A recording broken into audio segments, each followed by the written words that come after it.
di mana tempatnya para rasul ini berkumpul setelah kebangkitan Yesus.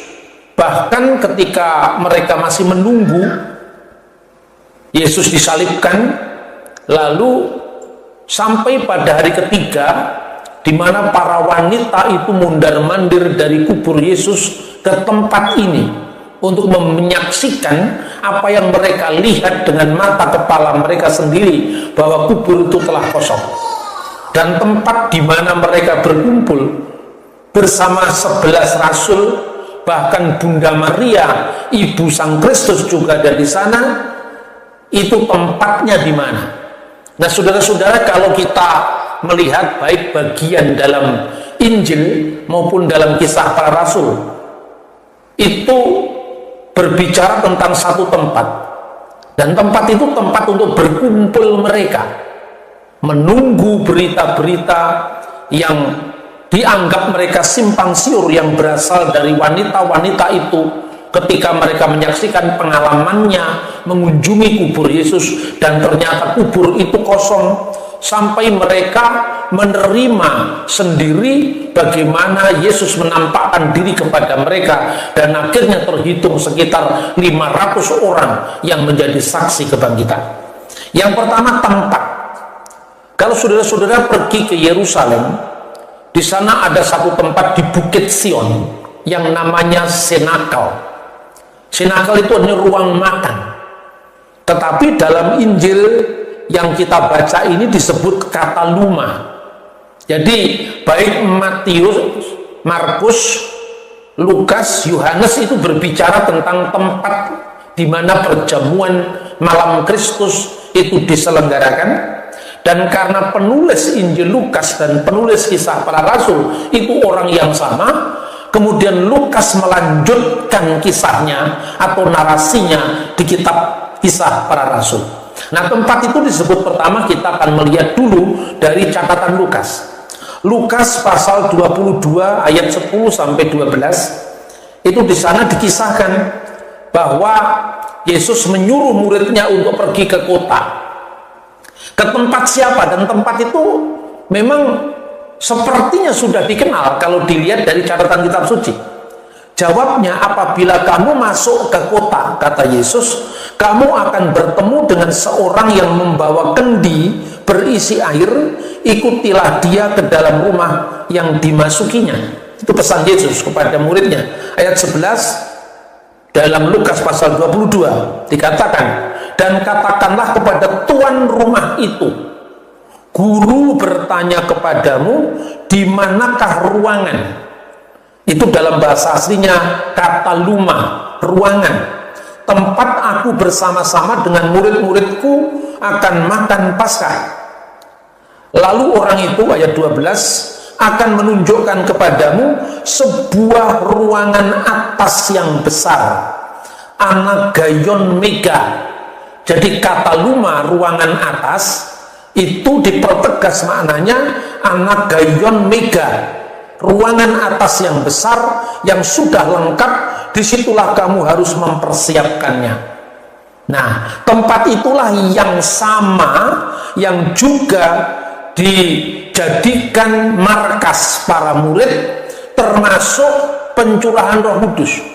Dan disebut Anagayon Mega, ruangan atas yang besar, karena ruangan itu ternyata menampung 120 orang. Di manakah ruangan itu? Kisah Rasul pasal 12 ayat 12 menambahkan satu informasi, ya. Dan setelah berpikir sebentar, pergilah ia ke rumah Maria, ibu Yohanes yang disebut juga Markus. Di situ banyak orang berkumpul dan berdoa. Ini berkaitan satu sama lain. Ayat 13, dan ketika ia mengetuk pintu gerbang, maksudnya Petrus, ketika dia dibebaskan malaikat, Yakobus anak Yebedius dihukum mati, Petrus kemudian dibebaskan. Datanglah ia ke rumah Maria, ibu Yohanes yang disebut Markus. Lalu ketika dia mengetuk pintu gerbang, datanglah seorang hamba perempuan untuk mengetahui siapa yang mengetuk itu. Nah, jadi akhirnya data-data dari sejarah gereja kuno, ya, antara lain ditulis oleh seorang bapak gereja yang sangat terkenal, Epifanius dari Salamis. Dia menceritakan bahwa rumah tempat Roh Kudus dicurahkan, rumah tempat Yesus mengadakan perjamuan malam, tempat yang sama di mana Yudas digantikan oleh Matias, itu adalah rumah yang ditunjuk dalam Kisah Rasul pasal 12 ayat 12, yaitu rumahnya Maria ibu Yohanes yang disebut Markus. Nah sekarang saudara-saudara, kita bisa mempelajari sejarahnya supaya kita membaca Alkitab ini clear. Orang Israel di abad pertama itu paling tidak berbicara dalam 3 bahasa. Pertama, bahasa Ibrani sebagai bahasa peribadatan, bahasa untuk membaca Taurat. Ya, bahasa Ibrani misalnya kata haleluya, doa Ibrani yang biasa dibaca oleh orang Yahudi sampai hari ini, misalnya Shimone Esrei, Baruch atah Adonai Elohenu melek ulam, Elohe Abraham, Elohe Yitzhak, Elohe Yakub makin Abraham misalnya. Terberkatilah, terpujilah Engkau ya Tuhan, Allah yang kami sembah, Raja yang kekal, Allah yang disembah Abraham, Allah yang disembah Ishak, Allah yang disembah Yakub, perisai Abraham. Itu bahasa Ibrani. Bahasa Aram yang kedua itu bahasa percakapan sehari-hari. Misalnya Hakal Dama, tanah darah, Maranatha, Tuhan kami datanglah, Tali Takum, wahai anak bangunlah, Efata bukalah, itu bahasa Aram. Dan yang ketiga di lingkungan yang lebih luas lagi, bahasa Yunani Koine. Jemaat gereja mula-mula itu ada yang berbahasa Yunani Koine, ada yang berbahasa Ibrani Aramaik. Kisah Rasul pasal 6 ayat 1, di mana disaksikan di sana ada pertikaian anggota jemaat gereja mula-mula antara orang-orang Yahudi yang berbahasa Yunani dan orang-orang Ibrani. Orang-orang Yahudi yang berbahasa Yunani itu adalah orang-orang Yahudi diaspora yang pusatnya di Alexandria, Mesir. Sementara orang-orang Ibrani adalah orang-orang Yahudi lokal yang tinggal di Yerusalem yang bahasanya Aram, bahasa Aramaik. Keduanya ini menjadi anggota gereja mula-mula di Yerusalem. Nah, orang-orang Yahudi yang berbahasa Yunani dan orang-orang Yahudi yang berbahasa Aram itu mereka berkumpul jadi satu sejak zaman Yesus. Makanya Petrus itu kan orangnya satu, tapi namanya kok bisa 3 bahasa. Petrus itu bahasa Yunani, Simon itu bahasa Ibrani, Kefas itu bahasa Aram, Andreas adiknya Petrus bahasa Yunani, Markus itu bahasa Latin. Apa namanya Ibraninya adalah Yohanan, dieja dalam bahasa Yunani Yohanes, tapi dia punya nama lagi dalam bahasa Latin, Markus. Kalau Anda tinggal di Jawa, di Wonosobo, namamu Bejo, itu Jawa asli. Tapi kalau namamu Albert, pasti sudah terpengaruh budaya Barat. Nah, orang-orang yang namanya sampai budaya Latin itu menunjukkan keluarga yang biasanya terpelajar. Makanya jangan membayangkan murid-murid Yesus itu pemancing ikan kecil-kecilan di Danau Galilea. Jangan membayangkan seperti itu keliru. Murid-murid Yesus itu tinggal di wilayah yang namanya Galil Hagoyim, Galilea, wilayah bangsa-bangsa dengan kemajemukan budaya dan bahasanya. Maka Markus menjadi penerjemah Petrus ketika Petrus pergi ke arah barat, akhirnya meninggal di Roma. Markus itu namanya saja nama Latin, dia keluarga Yahudi diaspora. Ibunya namanya Maria yang disebutkan di dalam Kisah Rasul 12 ayat 12, pamannya namanya Barnabas.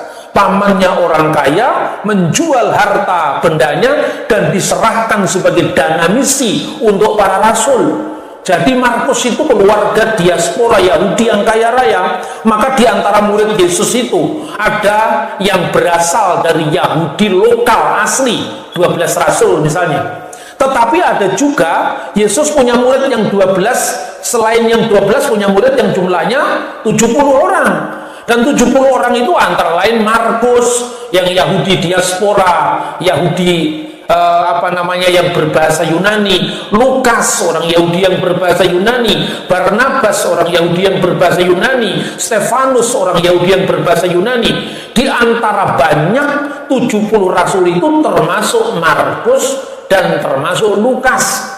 Nah, ini makanya yang namanya studi teologi di gereja modern itu sekarang sedang mengalami kebangkrutan. Karena apa? Karena datanya miskin. Makanya gereja itu seringkali bingung menghadapi serangan dari luar. Kalau langkah saya adalah back to the east, kembali ke timur, back to Middle East. Karena apa? Di sanalah data-data gereja kuno itu tersedia sampai hari ini tanpa putus, dari rasul-rasul Yesus, muridnya para rasul, murid dari muridnya para rasul, bapak-bapak gereja sampai zaman sekarang. Nah, ini pentingnya kontinuitas sejarah, pentingnya kesinambungan sejarah. Nah, saudara-saudara, kembali ke rumah tempat di mana para murid itu melakukan perjamuan bersama Yesus, maka juga tempat yang sama Yudas digantikan oleh Matias, di tempat yang sama pencurahan Roh Kudus nanti juga terjadi di pasal 2. Itu tempat yang penting di dalam sejarah gereja kuno. Tidak hanya tercatat di dalam kitab suci, tapi juga tercatat dalam catatan-catatan sejarah sekuler. Nah, saudara-saudara yang terkasih dalam Tuhan, di rumah Maria, ibu Yohanes yang disebut Markus, itulah teks yang kita baca sekarang ini bertempat, ya. Pada tahun 1948, seorang arkeolog yang namanya J. Pinskerveld, pada saat perang kemerdekaan Yahudi, dia secara tidak sengaja menemukan tempat yang sekarang disebut senakal, tempat perjamuan makan Yesus bersama para murid itu. Lalu dalam penggalian itu dia terus ke bawah, ditemukan lapisan dari abad pertama, lapisan tanah dari abad pertama. Di situ ditemukan sebuah ceruk kiblat ibadah. Biasanya seluruh sinagog Yahudi, sinagog itu rumah ibadat, dari Kapernaum, dari Nazaret, itu selalu menghadap ke bait suci di Yerusalem, yaitu bait Allah, Beit Hamikdash, bait suci di Yerusalem. Tapi ketika diteliti oleh Pinskerveld tadi, ternyata kiblat ibadah dari tempat yang disebut senakal itu tidak lagi mengarah ke bait suci Yahudi di Yerusalem, tapi mengarah ke Golgota. Kenapa ini terjadi? Karena rupanya sejak tahun 70 Masehi, ketika Jenderal Titus menghancurkan bait Allah, rata tinggal neruntuhan seperti yang dinubuatkan Yesus. Jika orang mengagumi megahnya, agungnya bangunan itu, kamu akan lihat dan akan terjadi, tidak satupun batu terletak di atas batu yang lain, semua akan diratakan. Dan peringatan runtuhnya bait suci itu sampai sekarang ini orang Yahudi selalu peringati yang namanya Tis'a B'Av, bulan Yahudi yang identik dengan tanggal 5 Agustus tahun 70 Masehi. Tinggal satu reruntuhan tembok barat yang dikenal dengan tembok ratapan.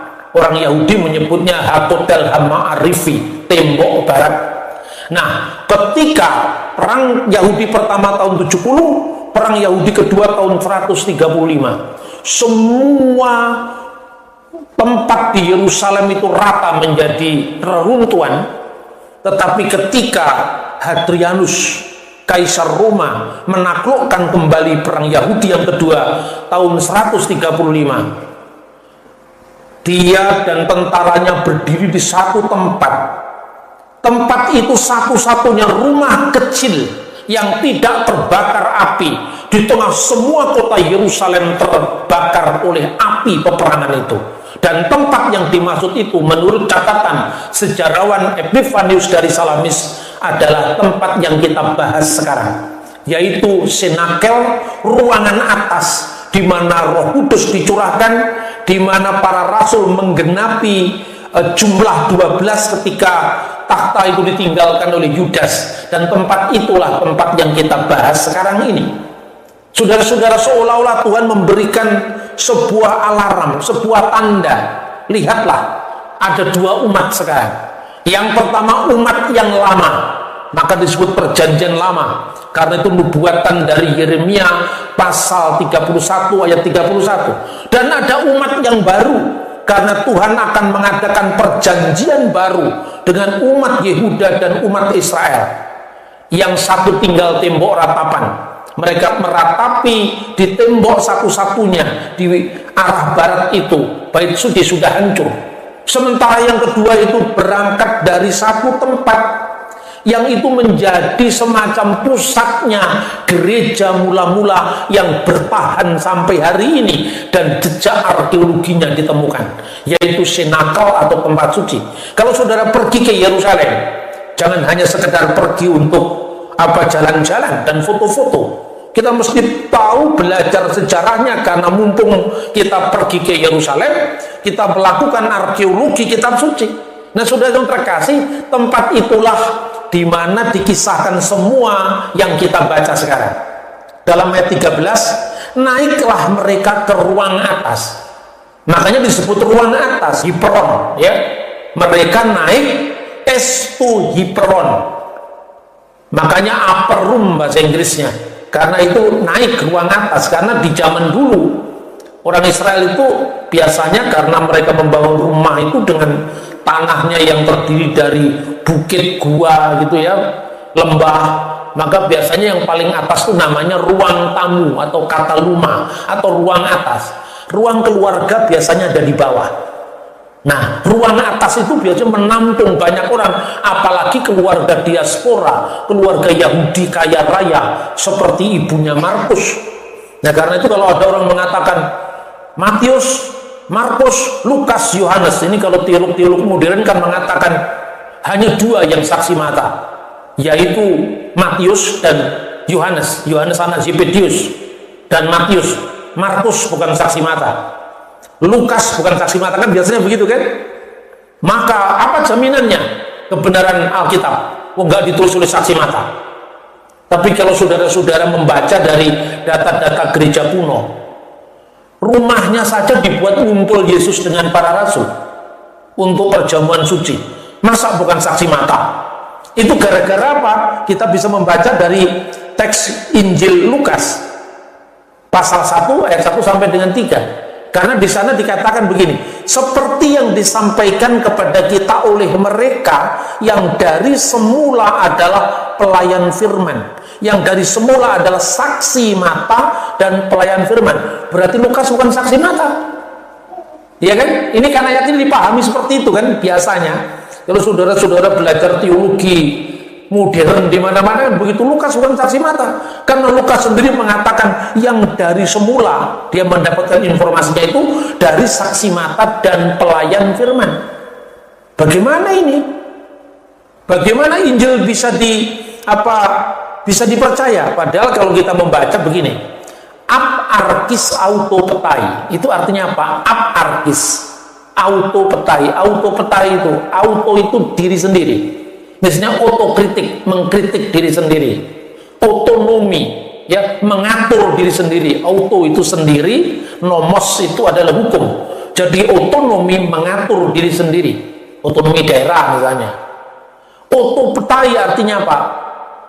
Optik. Saudara lihat toko kacamata namanya optik mata. Auto sendiri, mata sendiri. Artinya apa? Saksi mata, karena menyaksikan dengan mata sendiri. Kemudian kata ab arkis, yang dari semula. Jadi saksi mata yang dari semula. Maksudnya apa itu? Berarti ada saksi mata yang dari semula, ada saksi mata yang pernah absen, gitu loh artinya. Inilah yang dimaksud ketika menjadi syarat penggantian Yudas. Coba kita baca. Jadi harus ditambahkan kepada kami, ya, seorang dari mereka yang senantiasa datang berkumpul dengan kami selama Tuhan Yesus bersama-sama dengan kami, ayat 22, yaitu mulai dari baptisan Yohanes sampai hari Yesus terangkat ke surga meninggalkan kami untuk menjadi saksi dengan kami tentang kebangkitannya. Nah, inilah yang menjadi saksi mata semula. Jadi apa? Saksi mata yang dari mula-mula itu, yang dari pertama sampai akhir tidak pernah absen meninggalkan pelayanan. Dan ada 2 orang yang masuk nominasi, termasuk Matias. Akhirnya Matias yang terpilih mengganti Yudas. Berarti kalau ada saksi mata yang dari semula, berarti ada saksi mata yang tidak dari semula. Itulah 70 murid. Makanya kalau saudara membaca Injil Lukas pasal 10, ya, 70 murid itu ketika diutus, kan sama pengutusan 12 murid. Tapi mereka dua-dua, ada pendampingan. Karena itu bukan muridnya yang utama, bukan saksi yang semula. Kira-kira bukan saksi yang primer, tapi yang sekunder. Nah, di antara mereka ini disebut bukan menjadi saksi yang semula, karena ada di antaranya yang pernah meninggalkan pelayanan. Di mana ayat yang menceritakan bahwa ada rasul-rasul yang pernah meninggalkan pelayanan? Coba Anda baca di dalam Yohanes pasal 6. Mulai dari waktu itu banyak murid-muridnya yang mengundurkan diri dan tidak lagi mengikut dia. Kenapa murid-murid itu mengundurkan diri? Kalau Anda membaca ayat-ayat sebelumnya, gara-gara Yesus mengatakan, tubuhku benar-benar makanan, darahku benar-benar minuman. Ini bukan Mesias yang kita harapkan. Karena Mesias yang kita harapkan itu adalah pahlawan revolusi yang menang perang dengan Roma. Masa Mesias mau mati? Mereka tidak tahan, perkataan ini terlalu keras katanya. Maka banyak yang mengundurkan diri. Ya, banyak yang mengundurkan diri dari murid-murid. Pertanyaannya, murid mana yang pernah mengundurkan diri? 12 murid. Kita baca ayat 67. Maka kata Yesus kepada ke-12 muridnya, apakah kamu tidak mau pergi juga? Berarti 12 rasul belum mundur, kan? Yudas belum berkhianat dalam ayat ini. Berarti yang pernah mundur dari pelayanan para rasul itu bukan 12 murid yang dikisahkan ini, tapi 70 murid Yesus. Di antara 70 murid Yesus itu, menurut catatan sejarah gereja, Markus dan Lukas. Nah, catatannya di mana, saudara-saudara? Saya akan tunjukkan sumber-sumber, ya. Selain Alkitab, kita punya catatan muridnya yang nulis Alkitab. Ini saudara bisa bandingkan agama manapun di muka bumi. Tidak ada yang memiliki jejak historis sekuat iman Kristen.